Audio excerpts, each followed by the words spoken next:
at a crucial part of the season. All right, going to the back end of the season. Two damn good offenses, two good defenses. We came out on the short end of the stick. All right. Enjoyed the battle. Hopefully look forward to seeing them again. Questions? AG, what's a game like that from a coaching perspective where maybe it just doesn't seem like the plan is working the way you want it to? The adjustments maybe aren't going the way you want them to.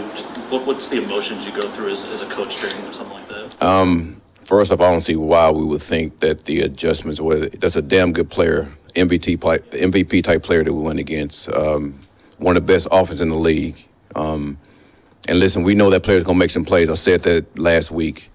And they did a really good job. All right. I mean, he threw some balls up and they came down with them. All right. When you go back and watch the film, look at the passing game was him moving around, right, and just finding guys open. That's pretty hard to do as a defense when you got your guys covering for that long against a guy like that. We had him wrapped up a couple of times, didn't make the tackle. But our guys understand that. All right. So as you go back and look at it, all right, obviously you want to do some things different. So I think that happens on both sides. But again, man, that's a pretty good player. Pretty good player. With a game like that, because a couple of your players said the same thing. The coach would see them again. Yep. Do you start thinking immediately about what you do different if you did? You wait till when? No, I go on to the next game. All right. So right now we're about to get ready to play the Bears. Another good team that has skilled players that we got to be good with. Have a quarterback that's emerging right now, and obviously, like I said, about skilled players, we know who those guys are. So we got to do a good job of those guys.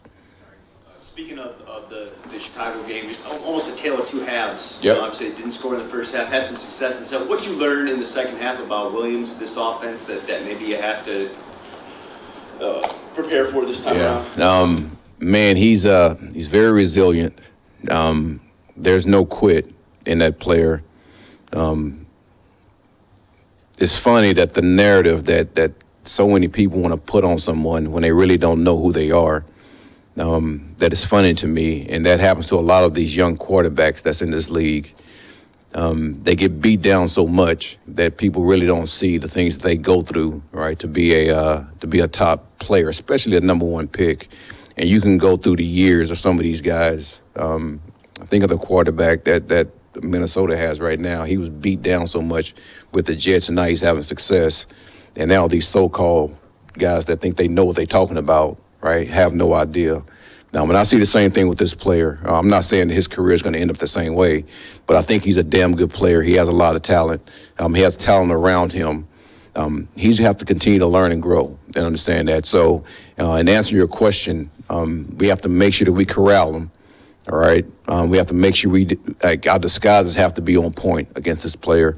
Because if he see it, he's going to get the ball out and he's going to find out where he needs to go. So, again, emerging player. I think he's going to be a damn good player in this league. And we got a test for us. A couple of the guys were saying that they were told that when Caleb was along the sidelines, make sure you hit him. Was that just because he had a tendency to kind of sneak up? We hit anybody that's not. If you're in bounds, we're going to hit you. Lost to Carlson.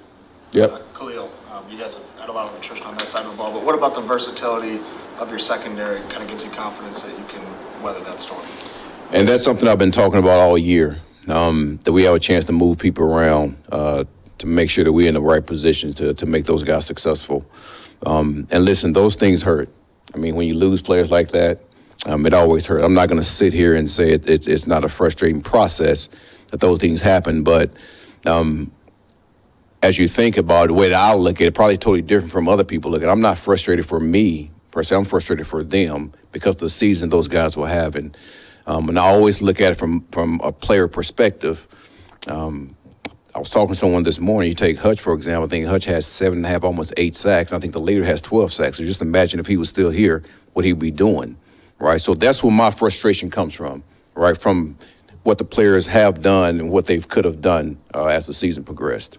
Especially when have you used any like motivational type. We saw Dan come super positive this week, where it seemed like the outside world was the sky is falling, kind of that type of deal. But how have you approached it, man? Have you Guys, we're 12-2. We're 12-2, and the sky's falling. We're going to the playoffs. We're in the dance. We're in the tournament. Why in the hell is the sky falling for us? What do we have to sit back and be sad? I mean, we leave it to you guys. We let you guys do that. Our job is to go play football. And that's what we're going to continue to do. All right? We lost one game. Well, 2 games. We lost 2 games. We have a chance to win out, all right, and accomplish everything that we want to accomplish. So why should we sit back and wallow and think the sky's falling? It's dumb. Just to follow up on that, you are losing Aleem McNeil in the middle. That's probably why people think the sky is falling. How big of a challenge is that? Not just him, but all the other pieces that have gone. Listen, we've said this from the next guy's got to come up and play, right? That's the reason why they're here. And I've said this also. I'm not going to disrespect any of the players that we have here because they work their ass off just like everybody else. And I hope you guys don't do that also, all right? Because they deserve a chance to go out there and play whenever their time is to go play. Our personnel department does a really good job of finding guys that fit who we are, and we're going to put them on the field and we're going to play. Back to Nolan's question about the versatility of your secondary, it seems like you could go a lot of different directions Yep. with how you want to mix and match back there. I'm just wondering your process. Do you have plans A, B, and C, and you test them all out in 1 week, or do you try one a week and then maybe adjust next week? How do you go about finding what's best for you? Well, it guys? all depends on the team that we're playing against and the matchup that you have. And I think in this league, that's what you want to make sure that your matchup is in a position to where you can get the best of the other team. And we've been fortunate, to have guys like Branch, like Kirby. If his clock has started, all right, I mean, how we can utilize him. E-Man, how we can utilize him. And then we just look at what that team has. Man, what are the matchups that best fit? Even with a Meek, I mean, do we have a guy that's similar to who he is? We can put him out there on. And we're able to put him on the outside, put him on the inside. Same with Branch. People say Branch just playing, but Branch still plays nickel for us. Or if you take a look at the film, I mean, he's still going to play in the slot and play man coverage.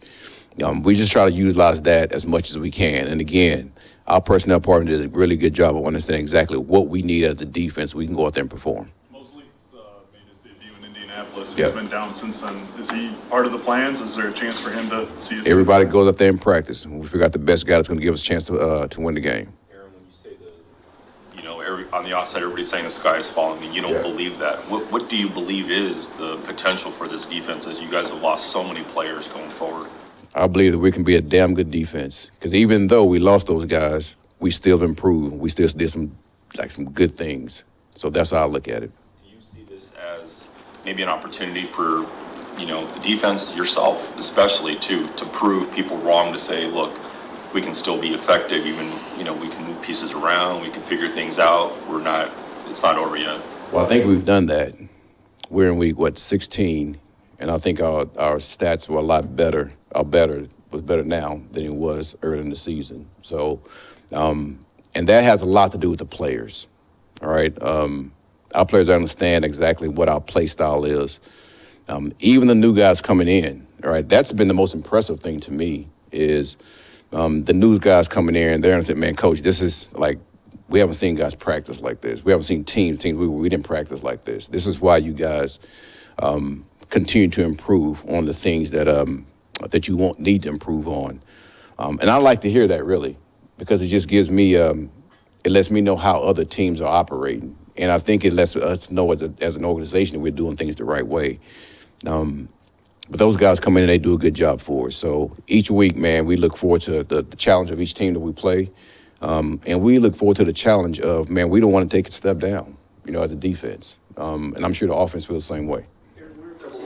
Where have you seen improvements from Vildor since last year? Listen, Vildor has always been the type of corner that's going to go up and challenge, regardless of who he's going against. But now just understanding in the totality of what we're doing on defense, that's where he's improved. Really zone coverage, because we play a lot of man coverage with Vildor. But zone coverage, you really see him improve. And the thing is, he's actually been looking at the nickel spot because of the versatility he has also. So he's improving that too. So if we need him to go into nickel, man, he could do it at the drop of a hat. At the midpoint of the season, I asked you, where you wanted this defense to improve down the stretch. You highlighted the run game. Yeah. 5 straight with under 100 yards for your opponents. This week, obviously not what you wanted. Was there something in the film that you saw that screams anomaly, or is there a greater concern there? How much maybe did Allen play into their run game as well? Well, listen, this Cook was a pretty good player. Listen, we never underestimated him, going in at all. But he ran a whole lot harder than I thought he would run. Totally different from his brother. All right, and I just thought he came out and he had a damn good game against us. All right, it's something that we have to look at because that's the number one part of our defense. Because we're not letting people run on our defense, and he did a really good job. So we're going into this week to make sure we don't let that happen. I just want to ask one last thing about Yeah. Mosley, just because he hasn't played much in 2 years, like, where is he at? How much rust does he have? You see him, and we. Man, it's tough. And then you look at the things that he's been through. He comes in one play. What game was that? Seattle game. Man, he was just about to get ready to go, and he has the other injury. Then he comes in training camp, man, and then he has the other injury. So not playing in 2 years. But I tell you, when you go out there and you watch him practice, it doesn't look like that. So, man, we still evaluating him. I mean, he understands it's a process for him. But I tell you, I look forward to him going out there playing for us.